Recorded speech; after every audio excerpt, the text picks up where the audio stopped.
So I was trying to talk to two things really. On one hand, about obviously the well-being stuff and some wider reflections, maybe talk a bit about some of the history and where I think we are now, and also, as requested, the wider landscape in relation to what works and why we care about that and what's happening.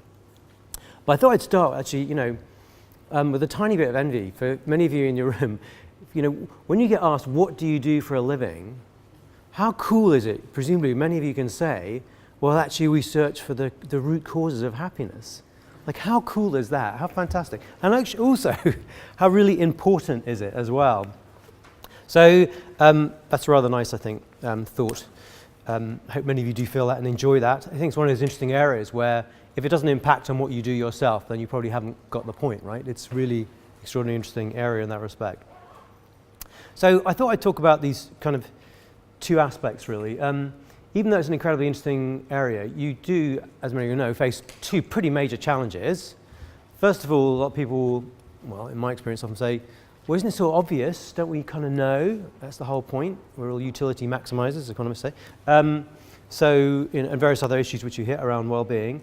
And then the other thing, even if you say, well, it's not obvious, how do you find out? How do you actually methodologically establish what does drive well-being or not? And as many of you know, it's not as straightforward as it may at first seem. So I want to just start with some kind of broad kind of comments on the well-being landscape and maybe how we got there. Many of you will know this, but still thought a good thing to reflect on as you start on the day. Some might know actually, we wrote a paper, we being the PM strategy unit, me and a few other people, more than 15 years ago actually. I think it was 2002, is that right? I think something like that. On life satisfaction, it's causes and policy implications, something like that, which seemed a very grand idea and whatever. It was probably pretty early for it at the time, actually. In fact, funnily enough, the guy we wrote it with, the guy called Nick Donovan, and I remember over the summer he wrote, he read a book called, some of you might know, Landing on the Sun. Have you read Landing on the Sun? No, anyway, it's about a book about a central unit, number 10, which decides that is instructed by the Prime Minister to try and figure out what are the causes of happiness. It's a novel, I should explain. Anyway, and it involves an academic being brought together with a civil servant to try and figure out, well, what are the causes of happiness and what governments should really do. By Frame, I think he wrote it. Anyway, and so Nick thought, oh, it'd be interesting to read, kind of a bit weird, really. And literally during the summer, by the way, in the book, this fictional book, this work is then done in the strategy unit. Over the summer, we literally changed the name of the unit into the strategy unit. But the other important detail to the story is, remember this is a civil servant, Nick is reading this thing, is the civil servant in the book basically in the end goes mad and jumps off the building from the top of Admiralty Arch, which is literally where we were based. It really was quite weird, actually, and Nick got quite weirded out by it. When we did finally publish, actually, this report, we sent it to Frame, actually, and he was very sweet. He wrote us a really nice note back, actually, saying about, it's really good, actually, much more empirical than I'd written, blah, blah, which is probably true. Anyway, there you go, a little weird bit of history. Of course, it got quite a bit of attention in a sort of slow burn way. The truth is, Tony Blair, I don't think, ever read the document, but that doesn't matter always. It was read by lots of others. Mark Easton, of course, picked it up. Later on, I got rare permission to actually take part in, some of you might remember, he did a TV series called The Happiness Formula, I think it was called. But it was also a learning which many of you will have got, which is that on the one hand, it's kind of very interesting and intuitive, but you can also hit a lot of backwash in lots of ways. So in fact, after it broadcast, I'd almost forgotten about it, and I got a call from, you get a call from number 10, you always kind of see it switch and whatever, it's switch calling, it's kind of old-fashioned. And it was Matthew Taylor, who was then head of the policy unit, and says, okay, have you seen the Evening Standard? I said, no. He said, well, it's not great, and half of number 10 do want to throw you under a bus. And it was because in the discussion, there was this thing about, of course, it turned into a headline about Blair aide says taxes can make you happy. Which wasn't exactly, I think, what we said, but it was the discussion about what should you do with your money to increase well-being, which is rather relevant, actually, to if you're a what work centre, and particularly if you've got strong non-linearities, for example, on income in relation to well-being, then on the back of an envelope, it makes some sense to say, well, you'll have a bigger impact by increasing the well-being, the income of income groups, and of course, what else could you do with your money? So there is an argument that actually, if you spend your money well, you could increase happiness. Taxpayers Alliance didn't see it that way, I have to say, nor did the Evening Standard. But that doesn't mean we shouldn't press on. I mean, I'm partly telling you the story just to give you a sense, I think, of how far we've travelled. Inside government at that time, even if Tony hadn't read it, we did have some surprising supporters, one of whom was Gus ODonnell. Actually, I don't think he's joining you today, but has been an incredible supporter of this. At that time, because he was head of the Treasury, it was quite remarkable for the head of the Treasury to say, actually, I think this is really important, and we should have a better measure of utility than the one we use at the moment. And Gus has continued over a long time to be a great supporter.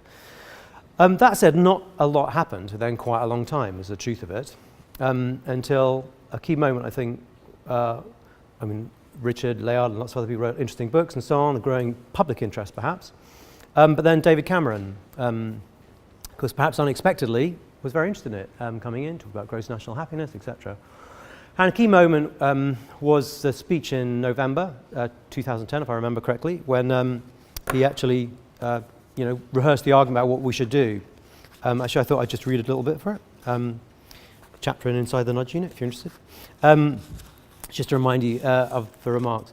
Economic growth is a means to an end. If your goal in politics is to help make life better for people, which mine is, and if you know, both in your gut and from a huge body of evidence, that prosperity alone can't deliver a better life, then you've got to take practical steps to make sure government is properly focused on our quality of life, as well as economic growth, and that's what we're trying to do. So, I know maybe how many were actually at the event when, actually you were you at this event? I'm looking. Anyway, in the Treasury when we had the launch and so on, we had the PM and we had Gus, who was by then Cabinet Secretary, and so on. And the head of the ONS, and 3 announcements made, actually, to remind you. One was, let's start measuring it. If we're serious, we should start measuring it, which I think was really important, and Nancy made reference to that. We do have now incredibly good data in the UK on well-being, and I hope a lot of what we'll hear today is about how well that's being mined, actually, to understand and learn something from it, including all the really big efforts to work out what would those measures be. And let's remind ourselves, I mean, of course, it's not a closed argument, but there are quite a lot of controversies about what would be the right method. You know, Danny Kahneman, a pretty significant figure, arguing we should go for the day reconstruction method, sampling and so on, versus other kind of measures. Even the event itself, by the way, is actually just a quick aside, a little light interest given the topic. We were actually going to have Danny Kahneman speak on the panel originally, and there were some complications with it. And so, at the last minute, John Helliwell agreed to speak. Again, how many of you will know John Helliwell, a fantastic economist from Canada?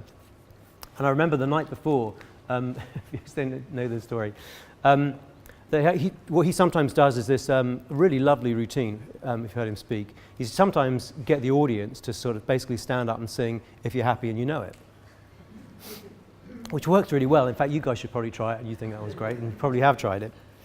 Anyway, literally the night before, I was just going over for scheduling of the event, how are we going to do it, and I just thought, I'd just talk to John, just go over what he is planning to do.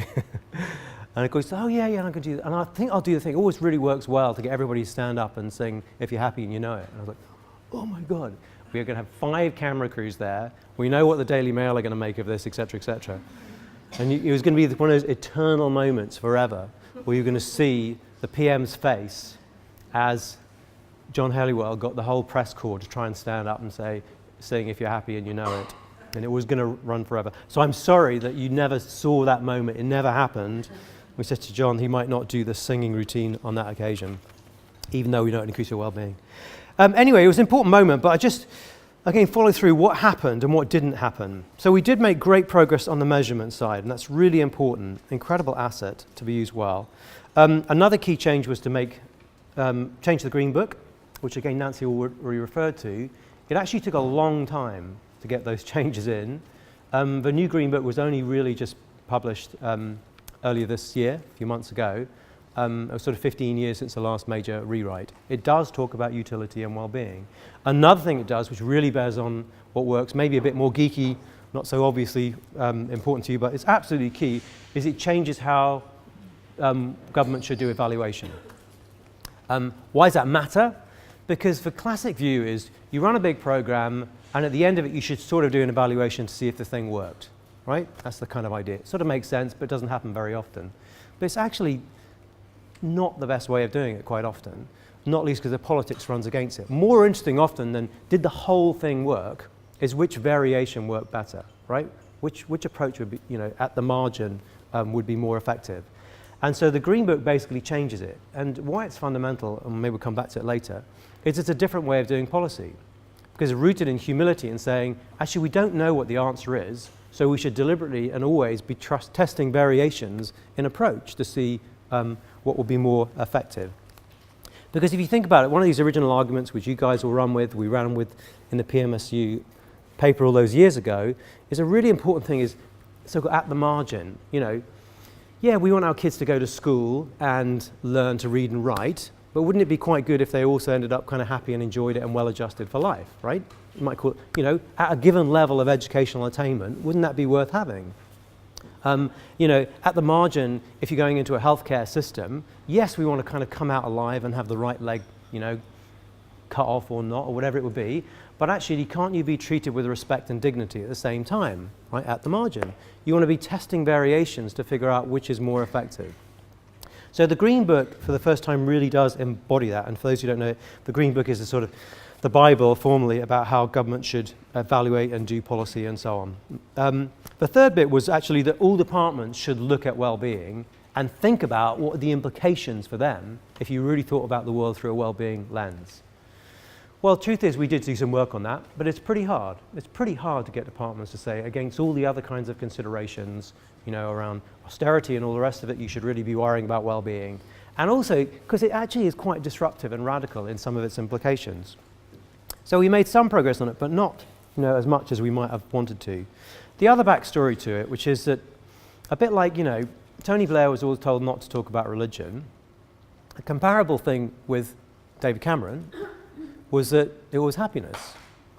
So I was in number 10 for quite a while, more than once, but, and so sometimes, not least even when the well-being data was starting to come through on the UK, and it's actually quite interesting. Hey, look guys, look what it's doing, it's actually going up. Isn't that interesting and strange, and shouldn't we talk about that? And Andy Coulson and his successors were, no, we shouldn't.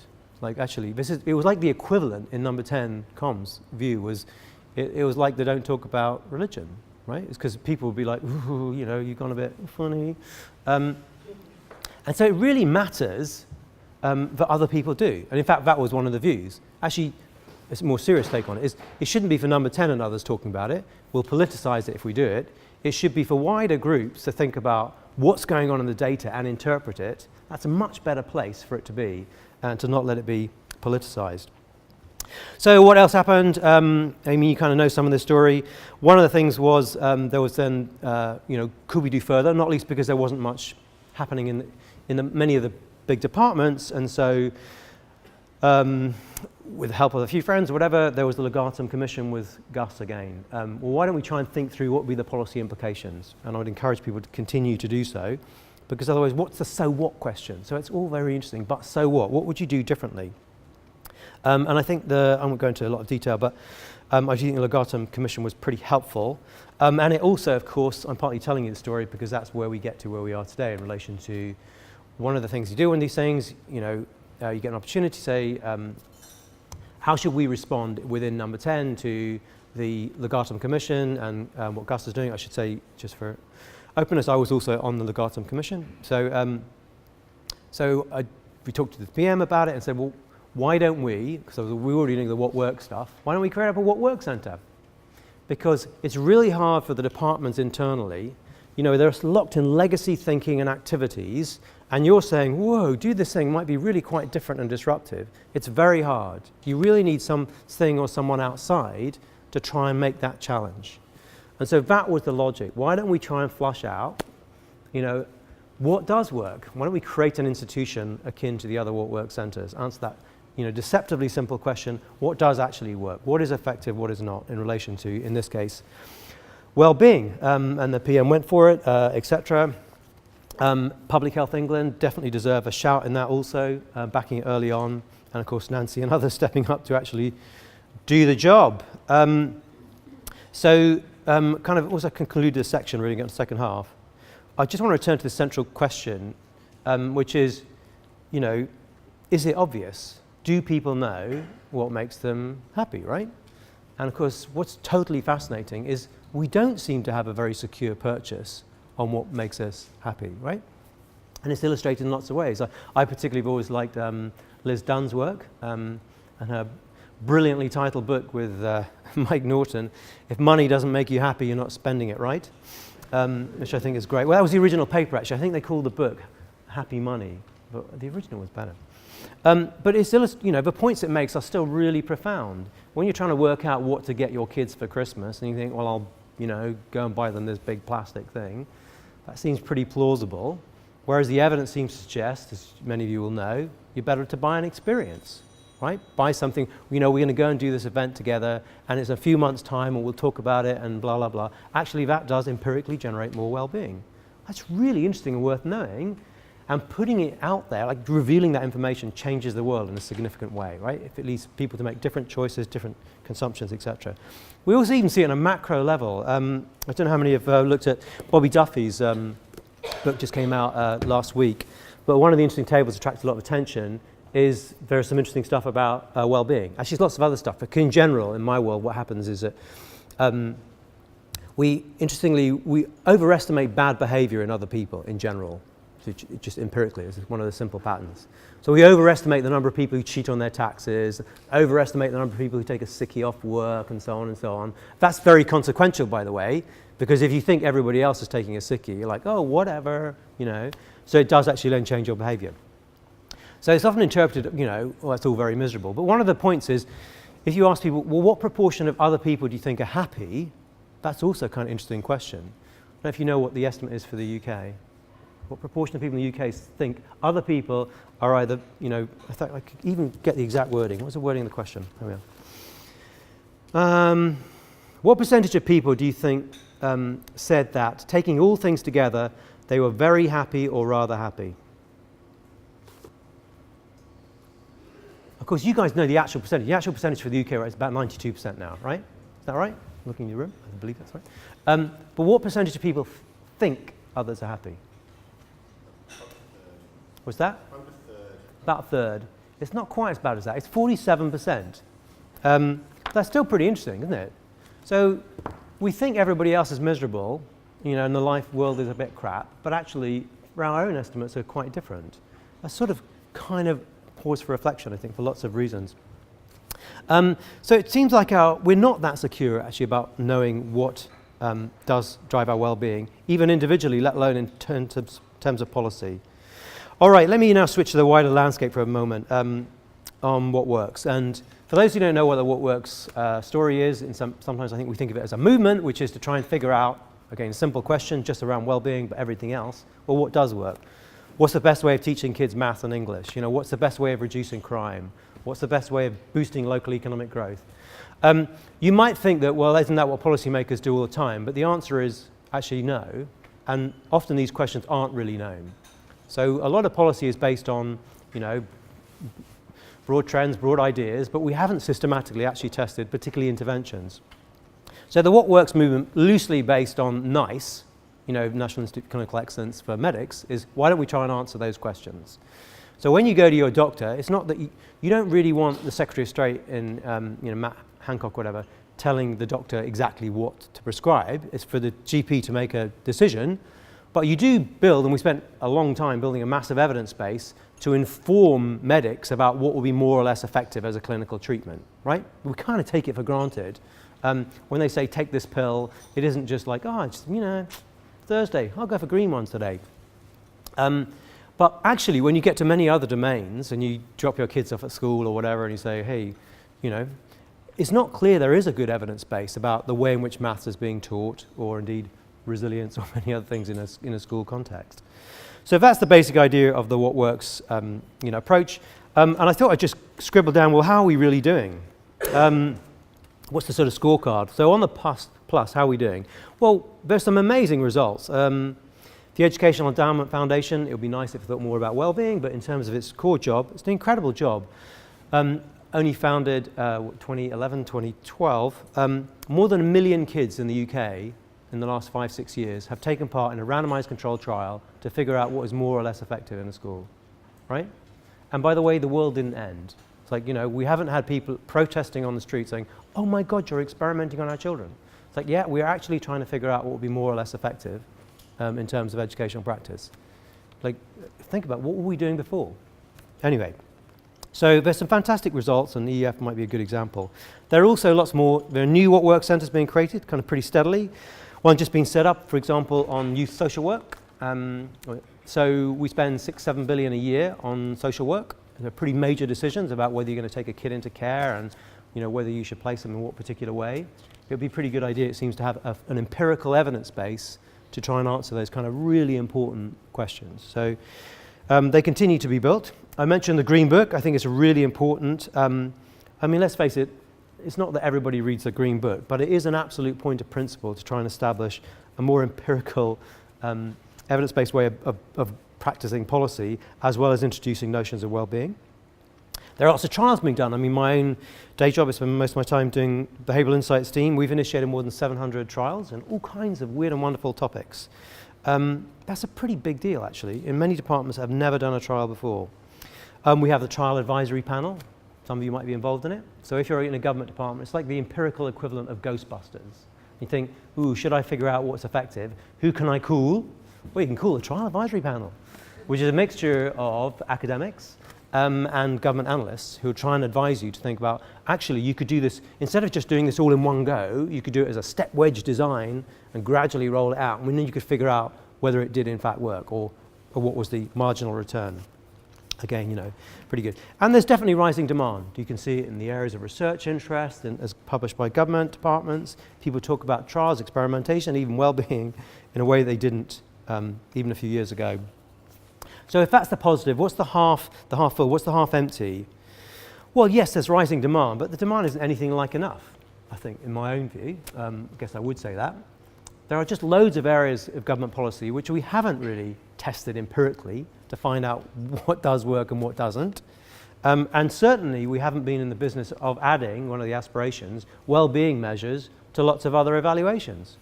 You're doing this big change, etc., X, Y, Z. Well, great, does it get people back to work faster, etc., but does it increase their well-being? It does seem like a relevant question, doesn't it? If you make this big change and so on, but it's actually making people less happy, wouldn't we be worried about that? So we still got a long way to get, we have the standard 4 ONS questions, but it's not the case that they are routinely used in evaluations by any means. We still have situations where a lot of key stakeholders still, push comes to shove, don't really believe in the idea of testing in that kind of way. There was an interesting example, some of you might have heard it, Evan Davis was doing a TV series, and the last one was discussing about, are we all bored of evidence, of experts, right? Actually, of course, we're not. Trust in experts generally has been going up, actually also in the civil service. But still, the argument is there. Anyway, one of them, I spare his blushes, but was a former minister who's very involved in, lots of issues, including on the kind of science base. And he gave an example of course, we can't always be running trials. And he gave this example of, how are we doing for time? He gave this example around an intervention which basically involved going to schools and telling schools about the new funding arrangements and so on. And he said, actually there were some people in the Cabinet Office who said, we don't really know if it'll be effective. Why don't you hold back on 10% of schools and not give them the intervention, and then we'd know whether it's effective and then do it for those schools the next year. But his argument was, I wasn't going to do that because I know this intervention's effective and I'm going to deprive those 10% of kids from this great intervention. Except we didn't know it was going to be effective. So the counter-argument is, well, we could do it to all these kids, and for all we know, it's making it worse rather than better. So, it remains quite a strong force in people's minds to say, actually, we already know the answer. There's lots else going on in government. Of course, we've got Brexit and so on, lots else going on. So, All right, let me just draw some conclusions. I'm pretty upbeat for the most part, as you gather, about what works, but I still think we've got a long way to go. I do think one question all the What Works centres need to ask, and those involved in this, is who's your audience? A really important question. And And it's more complicated for you maybe in some ways than others. So the Educational Endowment Foundation, they're doing their work, trying to figure out, better ways of teaching. You can clearly see they're thinking about head teachers, and head teachers use their stuff, and teachers, and even some parents look at it, But for you guys, who's the audience? You don't have a single public service professional. Actually, you're interested in all of them, potentially, right? Actually, you're interested in the whole public, potentially, about trying to inform people about the choices they make. It might make a big difference. You're kind of in many ways revisiting, Keynes' classic 1930s argument about the choices which we now have about what to do with our wealth individually, collectively. Sometimes things are going backwards and forwards in language. It was always the case. Nancy talked, there's a lot of interest at the moment around loneliness, around well-being, but particularly on the mental health side rather than that, the positive well-being. But, that's fine. Things will go backwards and forwards. They're incredibly encouraging signals, though, I think. And you just get it in lots of little clues. And I'll just give you a few quick ones before we kind of conclude, really. So, can you make a difference in terms of, well, I'll just give you one. Actually, Bank of England. So one of the really interesting bits of work done by Andy, who's the chief economist, and Andy Haldane, very interesting work about should the Bank of England have put up interest rates earlier? It's quite a technical question in lots of ways.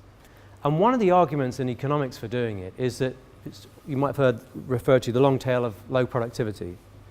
And one of the arguments is you have lots of zombie firms, and if you put up interest rates, the modeling shows you actually a lot of those firms will go under, and it actually increases the productivity of the economy. See what I mean? Right? Because you squeeze them out of existence and so on and so on. So one of the trade-offs built in those models is if you put up interest rates, you can increase productivity and so on and so on. There's a strong argument in lots of ways, but you probably increase unemployment rates by a significant amount. In fact, you can estimate pretty well what those numbers are. And Andy's view internally was the bank did it right in the sense it didn't put up interest rates. And it was more important to sustain employment than it was to drive up productivity. And why would you make that argument? One of the arguments, fundamentally, it's a well-being argument. We know the impacts of unemployment are incredibly devastating, and they go well beyond the income effects. So, if you're really building and trying to do this stuff right, actually you make a different choice than the one that the straight economic argument is telling you. Right? Andy Haldane is no dummy. Other examples, recent issues about gambling, fixed odds machines, etc. I mean, again, the economics of it, lots of money to the treasury, etc. Is it just blighting people's lives? Particularly those who are prone. And, look, I'm a behavioral scientist, really. A huge amount of behavioral science is used in gambling, particularly around addiction, right, to encourage people to put in more. I mean, a Vegas casino is a masterpiece of behavioral science. Remove external cues, daylight, have big rooms, have a sound going on. You'll hear someone winning because people's estimates of winning is driven by the salient event. Oh, so you think, put more money in, etc., etc. In fact, behavioral economics is core built around people's systematic error around estimates of frequencies, which is a bit boring, but it's very relevant if you're in the gambling business. So, what's the economic argument versus what's a well-being argument about what you should do on fixed odds machines? You'll gather, I think it was a pretty good decision to dramatically lower the winnings on fixed odds machines.